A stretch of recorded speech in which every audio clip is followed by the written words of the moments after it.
I was maybe just much nervous. Oh, frick. Holy Man, crap! when you're taking cover, I'm taking cover. Holy crap! I don't know why she did that. Here's a typical active track attack from behind. It happens so quick, sometimes you don't have a chance to react. And there's no reason you would think it would attack you. Here, this guy's not touching the sticks on the controller, and you can see their surprise when it dive bombs them.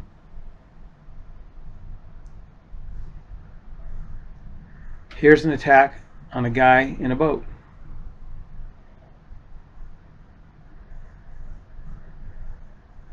Here's an attack on a guy in the snow.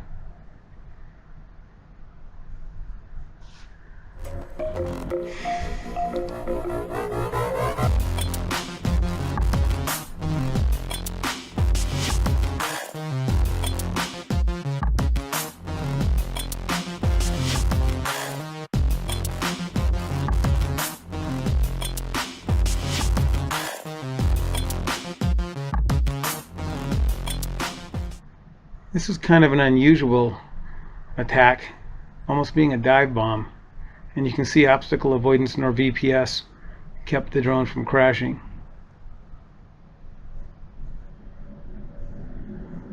It disheartens me to see kids in these videos because, in my opinion, they shouldn't be anywhere near active track. In fact, adults shouldn't be around active track, in my opinion.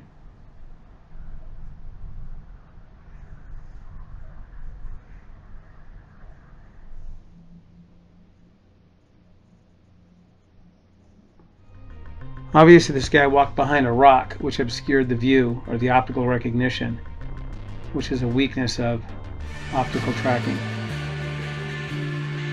GPS tracking is much more accurate and would keep its distance from the subject. Inclement weather can be part of the active track attack.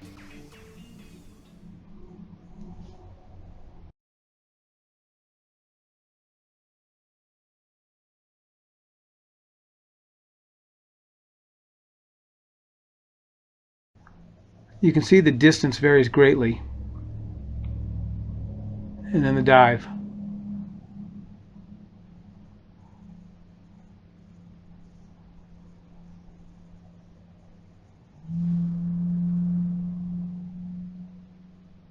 Here's an active track attack on another drone.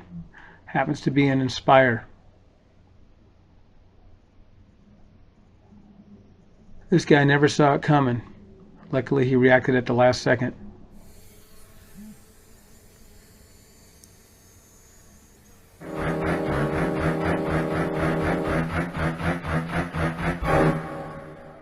All right, so I'm gonna hop on, and then don't go yet. And then I gotta put it in follow me mode. Yeah, it says we're ready to go. So start off slow. I'll tell you if it's working. I only have it at a height of 6.4 meters, and you can see I've got the controller out here if I don't drop it. It's working. We'll see how it does around this tree coming up. Is it gonna hit the tree or go around it? Let's hope it doesn't hit the tree. Whoa! Whoa, whoa, whoa, whoa, whoa, whoa, whoa! I don't know what happened there.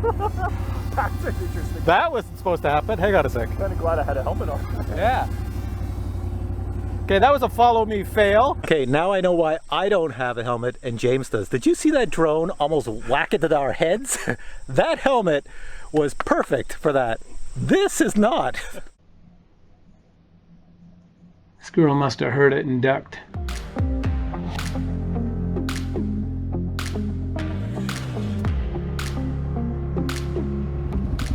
Oh, look how fast it is going and how just go behind me. That's all you have to do. It's just going back and forth. I'm just standing still, and I don't think it really,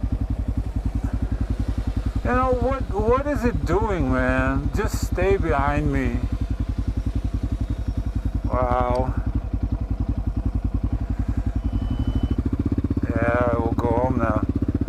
This is just This is just a mess. This is just not conveniently working. It should go home now, huh?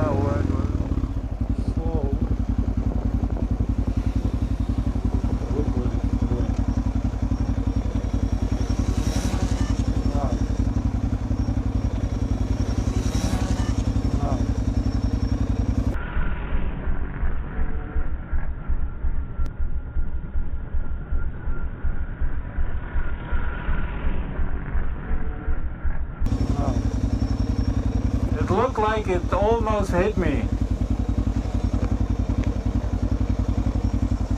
That's what it looked like.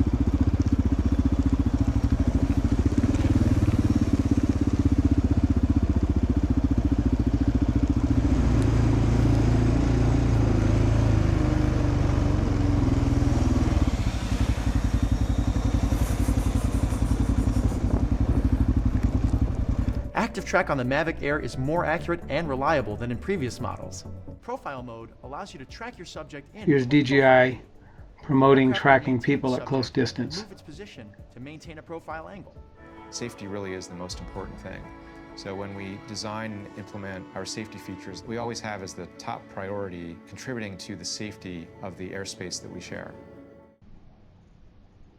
Watch how this guy quickly picks up the controller and stops the active track attack.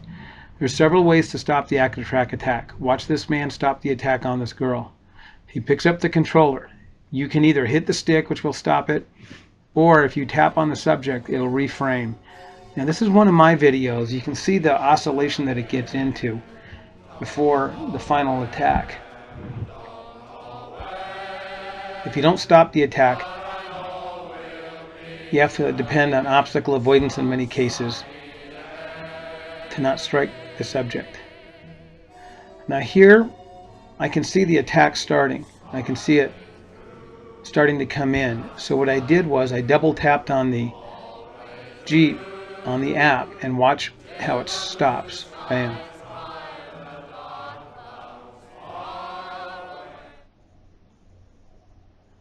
This was an old active track attack from years ago.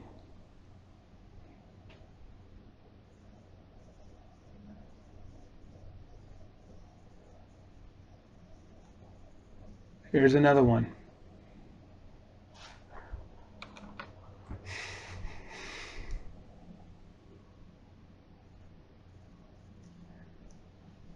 Guys, this is this month with the latest firmware.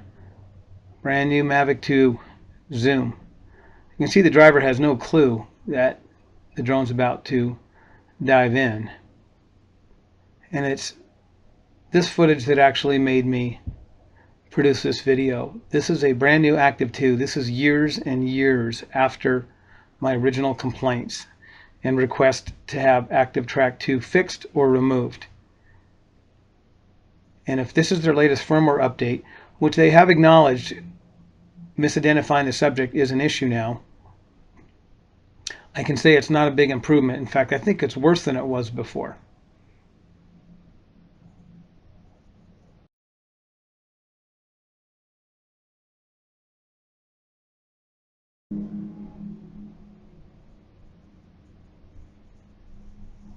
If the feature is this poor, why not just leave it out?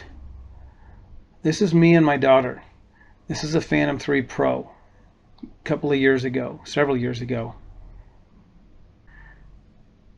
I'm in manual mode because I don't want to count on anything autonomous. Even at these distances, I'm nervous. Even though I have hundreds, if not thousands of hours in RC helicopters flying those in. You just don't want to get too close to that subject.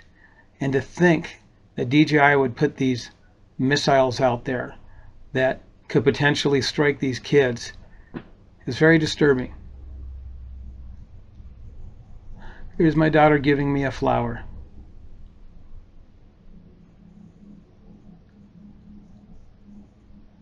DJI, why would you knowingly place something in danger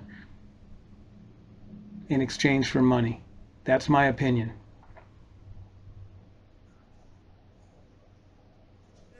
And then I kept reading all this stuff about drone attacks, and I was like, what's this all about? So apparently there's a problem, well, I guess the drones in general, I'm assuming with the software, where people have been using things like the active track, and then for some reason, I guess the drone decides to go crazy, and you can see in so many of these videos, the drone just goes right towards the target, like almost hitting them, in some cases where they actually did hit them. It looked like this first video, the drone, basically the guy hit his own daughter, for example. I think basically it got caught in her hair or something like that. That's crazy. Just look how fast it goes, like just unexpected. One concerning thing about stuff like this is just from my experience and what I saw, a lot of times when stuff like this happens, it seems like a lot of companies just say, oh, you know, user fault. Same thing with like fans of the product. They'll say, oh, user error, my drone's working perfect or whatever. But you can see so many more people posted like clips of it. That's crazy. What I find interesting about this video is, while this guy is pleading with DJI to come out with an emergency firmware update to remove active track, the advertisement at the beginning of this video, at least it was a DJI safety video with their attorney sitting in a comfortable office explaining all the different safety features of DJI drones and how much they care about their customer, obstacle avoidance, vision positioning system, etc.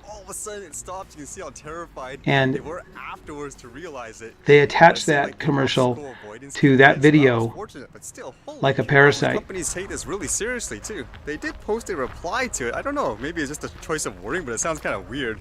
This one here says, sorry for the late response and we sincerely apologize for the accident. Please kindly send your daughter to the hospital and examine. Again, maybe it's just a choice of words, but it sounds so procedural, like the way it was written there. It's almost like, okay, yeah, it happens, like just get it checked out. If it's a company, I'd be like, okay, that's it, we're turning off this feature with an emergency firmware update.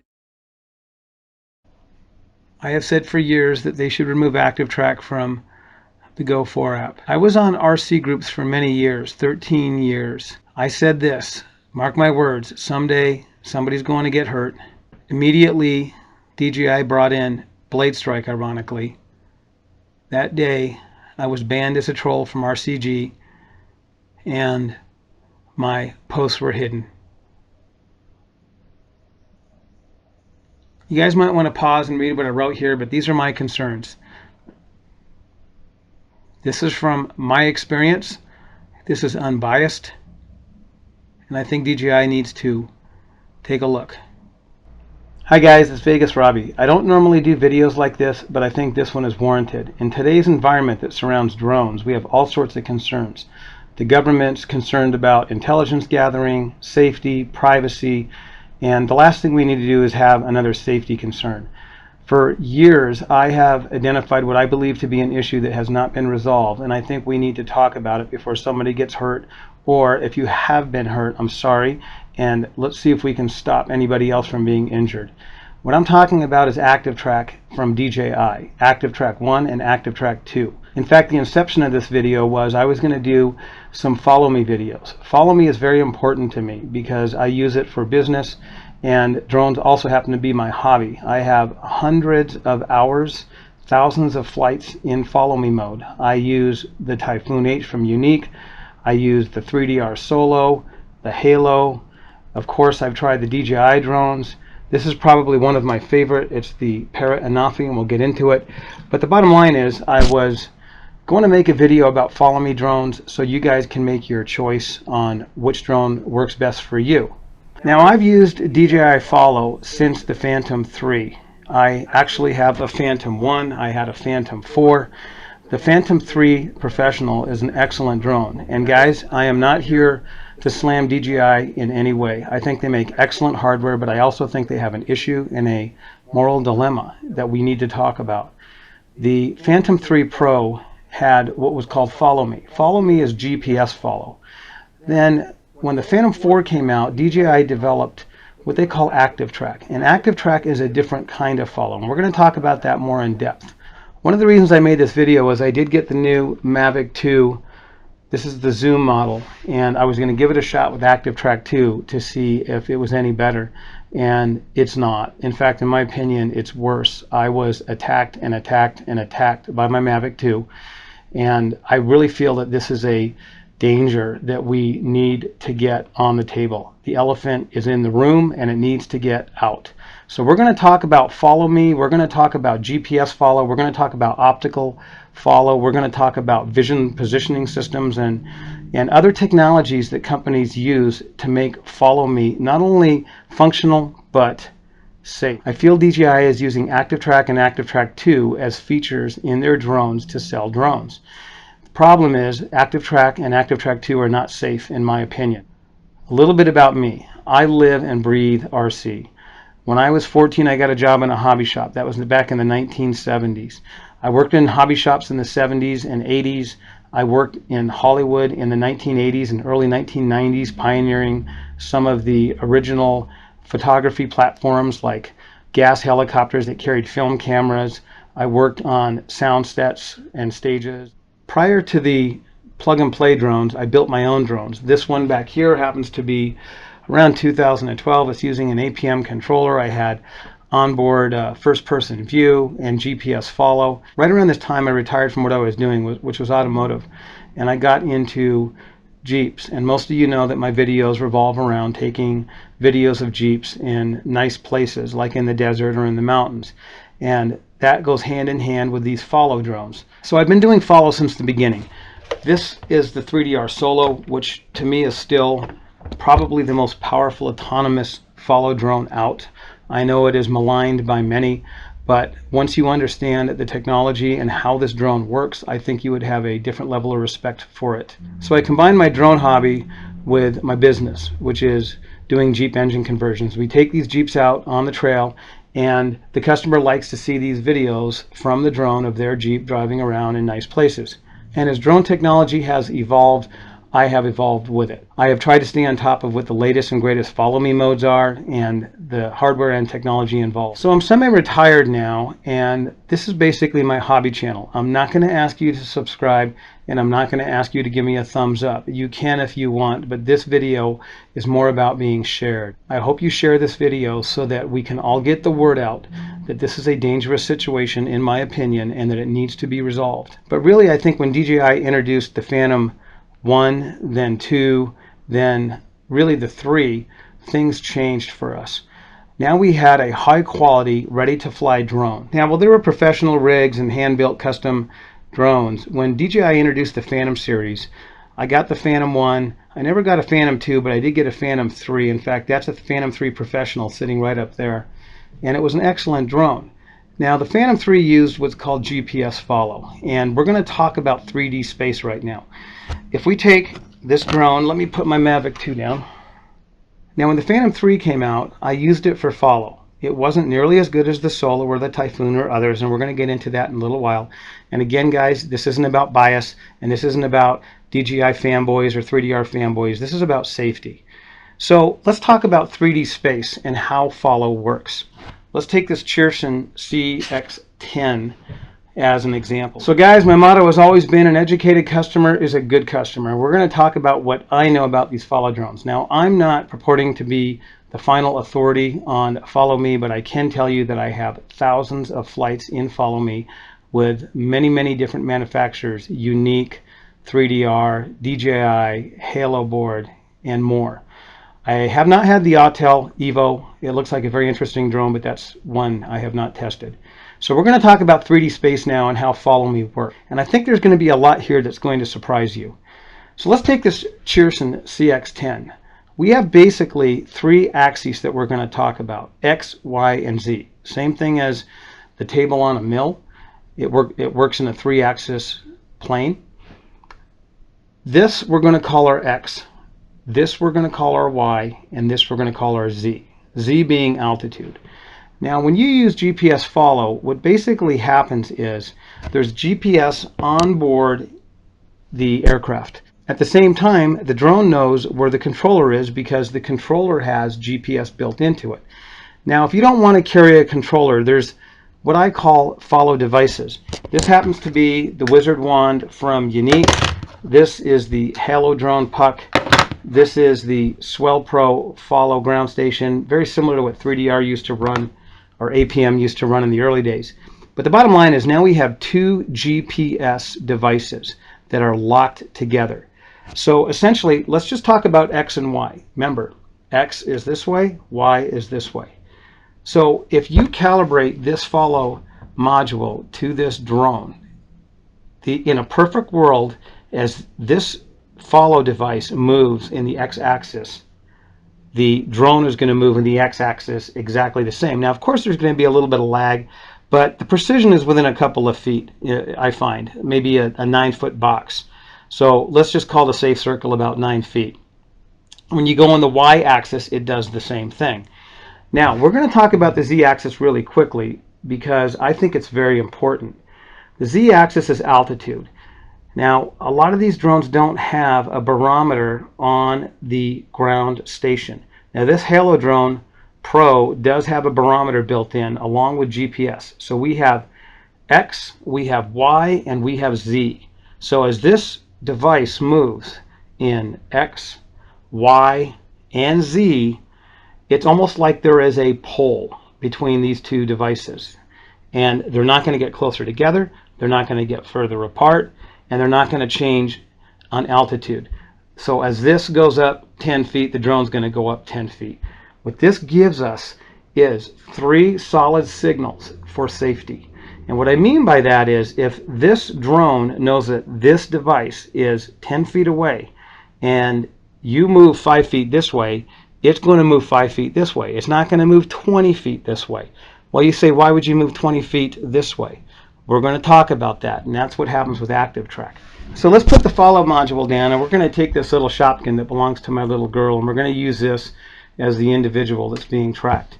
So this guy has a GPS device on him or her, and this drone is now charged with following this little guy. So this little guy is going along, and the drone's going along knowing at all times where this guy is in X, Y, and Z. So as this guy goes up a mountain, this drone goes up a mountain. What that does is it gives you the safety knowing that as he's going up a mountain, the drone is not coming down to his altitude.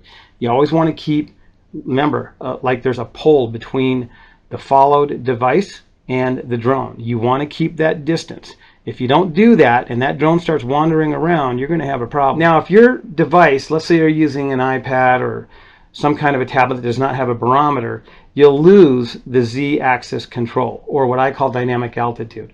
You'll still have X and Y, but you will not have Z. So as you go up the mountain, you're going to close that gap between you and the drone.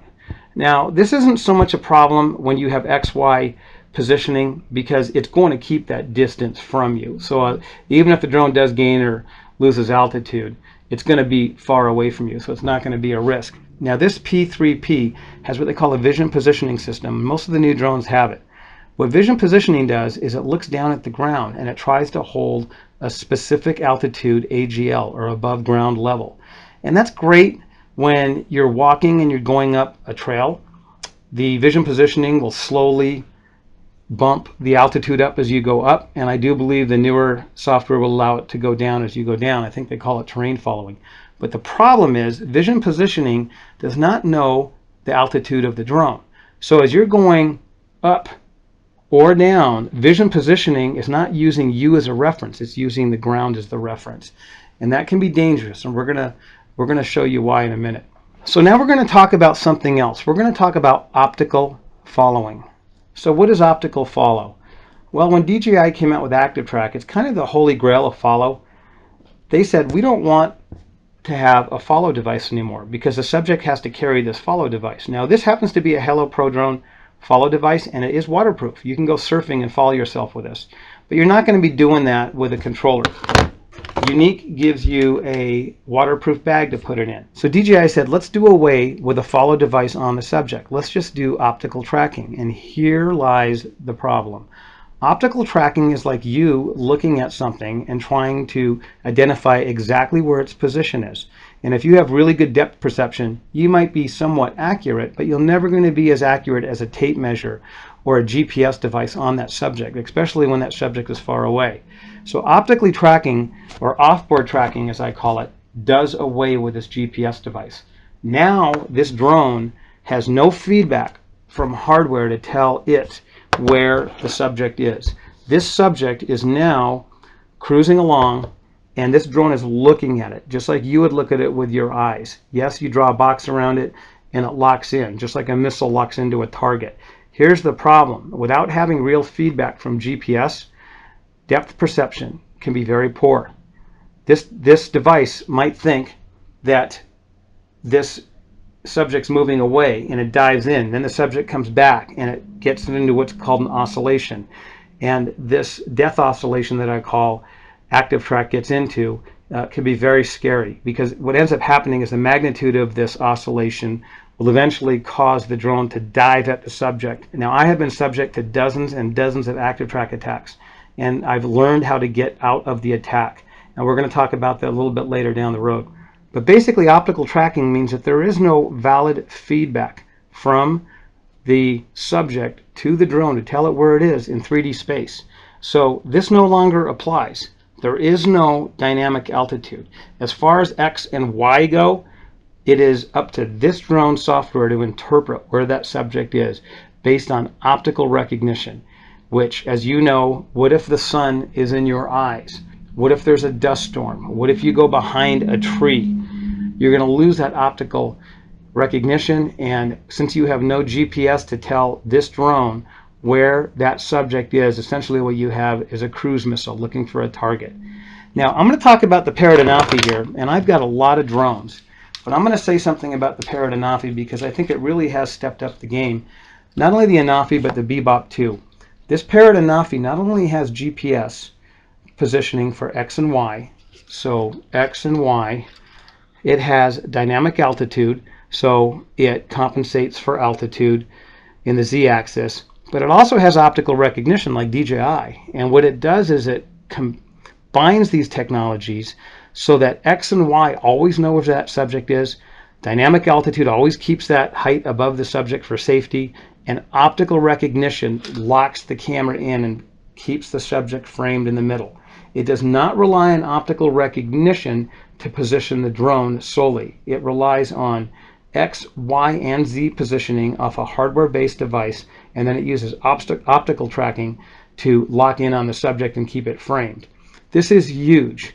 I can't tell you when I'm out on the trail going up a 7-degree grade at 20, 30 miles an hour, and I go behind a tree. A tree gets between the drone and me. No worry, because this knows where I am based on XY positioning from GPS, and it also knows the altitude because it has the onboard barometer in my iPad Mini 4.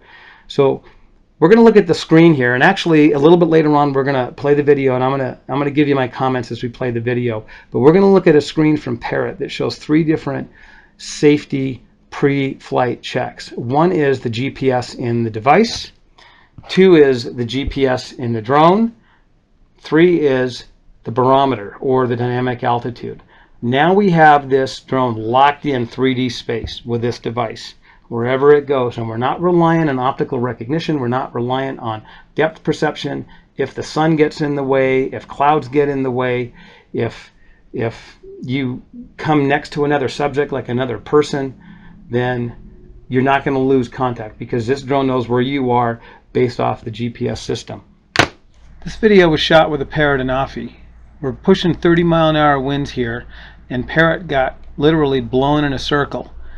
Look how GPS positioning and optical tracking locked right back in on the subject. Now I am overriding and flying in towards myself, but look how, even though Parrot was blown for a loop, it literally locked right back onto the subject, optically centered it, and I continued on. This is something that would never happen with optical tracking. So you're saying, well, why are you telling all this to me, Vegas Robbie? Well, I'm telling this to you because recently I've seen many disturbing videos of exactly what I have gone through. And DJI is promoting Active Track and Active Track 2 as a feature, a safe and reliable feature of their consumer product line, and I have to disagree. I myself have children, and I've taken videos of my children. I've always flown in manual mode around my children because I don't want to depend on technology. We're going to look at a video of my little girl that I shot with this P3 years ago, and that's about as close as I ever want to get to a human being with a drone, especially when you have 9 or 10 inch blades that can cut you up like a Vegematic. This Anafi, the other impressive part, it's only about 350 grams, which is very light. And while these props are flimsy and like paper, they can cut you. But it doesn't have nearly the mass of something like this. This Mavic is solid. This Mavic is heavy. And traveling at 30-40 miles an hour with these razor sharp blades can cause serious injury or death. So this is very serious for me. Like I said, my entire history has been geared around this hobby. I've combined it with my business, and I'm going to lay out what I think needs to be done. You can make your own decision. DJI can make their own decision, but this video is about safety. Now let's take this Mavic 2 Zoom and talk about what I feel the deficiency is in ActiveTrack. If we open the arms up, you'll see the Mavic 2 Zoom is actually a pretty large drone in comparison to some of the others out there. In fact, if you look at the Parrot, I think you can see that this is going to cause a lot more damage from inertia than this is going to. What DJI does in ActiveTrack is essentially take this camera, point it at a subject, and lock into it with optical recognition. There is no positioning in X, there is no positioning in Y, and there is no dynamic altitude or barometer to keep this drone at a fixed height above the subject. So what we basically have here is a drone that's completely slave to optical recognition. If you think about an 80-year-old lady that doesn't have her glasses and has poor vision, that could be what this drone is following. If this drone gets into the sunlight or dust, like when I'm driving a Jeep, we kick up dust, and it can't recognize that target, it's going to keep looking. If it goes behind a tree and it loses you, it's going to stay in ActiveTrack and it's going to look for a subject. Like I said, it's essentially a cruise missile looking for a target, and it can be scary. I have had many, dozens of ActiveTrack attacks, and I can tell you, even when I'm in a vehicle, I put my hands over my head, or whoever I'm with, you shriek or scream, because when you see this thing coming at you at 30 miles an hour with those blades spinning, you get scared real quick. Now this is one of those "Are you serious DJI" moments. Trajectory prediction. What this basically stands for is we're going to guess. If we don't know where the subject is, we're going to guess. Now if you had GPS tracking, you would know where the subject was, even if something got between the drone and the subject, like a tree. But if you don't know where the subject is, we're just going to guess. And that's the problem, is you're sending up a 2-pound lawnmower with these razor sharp blades, and it's going to look for a subject just like a cruise missile looks for a target. And if it loses you, there's nothing hardware driven that's going to help it find the actual subject. So trajectory prediction is a couple of big words that basically say we're going to put a band-aid on the fact we don't know where the subject is. So we're going to try to guess where the subject is, instead of doing proper GPS follow where you know where the subject is. This would totally be unacceptable in aviation. What if your airline pilot said, well, we don't really know where the runway is, we don't have any vectors, we don't have any actual instrumentation to tell us where the runway is, so we're going to guess. That's how you end up in an Iowa cornfield unscheduled. So essentially what DJI has done is they have completely eliminated the safety in the X-axis. There is no hardware link between this drone and this follow module as far as GPS positioning goes. And that depth perception can vary widely, as you're going to see. There is nothing locking in the Y-axis, and there's nothing locking in dynamic altitude. Now the vision positioning system is basically looking at the ground. But here's my experience. Once you get going about 5 miles an hour, vision positioning doesn't really work that well. And when you get going faster than that, it doesn't work at all. I've actually flown my Mavic Pro right into the ground, because vision positioning is trying to look at the ground and to determine how far away it is. It's not looking at the subject and trying to stay that altitude above it. We have no X positioning, no Y positioning, no Z positioning, making this device completely slaved to optical recognition. And that technology, in my opinion, is just not up to snuff, at least not in these drones. Maybe in some high-grade $1 million military missile it is. And here's the crux of this video. Do not subject any person, your children, even people you don't know, to ActiveTrack, because I do believe there's a probability that that person can get struck and injured or killed. Now I have been saying this for years, many years, and DJI has basically, and I got the standard DJI answer at first, well, it's operator error, you don't know what you're doing. When I kind of proved to them that I kind of do know what I'm doing. I have thousands and thousands of follow me flights. They said, well, it's got to be the calibration. It's got to be a hardware issue. When I informed them about the X, Y, and Z positioning, I actually had DJI reps, even enterprise reps, tell me that ActiveTrack has X, Y, Z positioning, GPS positioning, which of course now you know is impossible because there is no GPS device in optical tracking. And again, the reason DJI wants to do that is because then you can pick a subject. You can pick a surfer. You can pick a person walking down a sidewalk. You can pick a dog or even another drone and optically lock into it. And that's great. In a perfect world, that would be awesome. The problem is this is not a perfect world. We have things like the sun, we have dusk, we have trees, we have all sorts of issues that will interfere. Now when it comes to general aviation, commercial aviation, even military, they have certain requirements. I remember back in the 20s and 30s when IFR and VFR pilots were trying to land at an airport. Basically, if that airport was sacked in the 1930s, you had to land with a wing and a prayer. You had to come through the soup and you had to try to figure out where that runway was. When they came out with vectors, IFR, and you could put a fixed point on the ground that you could then, now you knew where your X was and you knew where your Y was and you had an altimeter so you knew what your height was, you could come into that airport with confidence that you were going to end up on the runway. And I have done that in general aviation. I have come through the soup and ended up right at the front of the runway and landed that plane. Now if I had to depend on vision, optical recognition of that runway while I'm in the clouds, forget about it. And that's exactly what DJI is doing with ActiveTrack, in my opinion. So guys, to recap, this video is not about getting views or for you to subscribe. This video is to warn you of the dangers of ActiveTrack, in my opinion and my experiences. Please, if you have a DJI drone that has ActiveTrack or ActiveTrack 2.0, keep it away from your children and people and animals or anything else that can be damaged. I highly recommend, if you must use ActiveTrack, that you wear a helmet or go in a vehicle where you're protected and safe. That's my recommendations, and I hope DJI is listening to us right now, because DJI makes probably the best drones on the market. Their hardware is amazing. I've been using them for years. The camera quality, range, flight time are better than most other drones out on the market. DJI, I believe you should remove ActiveTrack from the Go 4 app before any more people are injured. There are many other drones out there that do follow me properly. You can stand alone with the photographers, with the inspectors, with the governments, and whatever else you want, but please don't put us at risk and our families and friends in danger anymore. Remove pure optical tracking from your app until it is proven safe. Please follow the standards of aviation, whether it's commercial aviation, civilian aviation. This is just unacceptable. This is a known failure, and you will continue to market something that is dangerous, and it is not acceptable to us anymore. There's so many people that depend on drones right now, from SAR, search and rescue, building inspectors, hobbyists like me, small businesses like me that use drones for our business.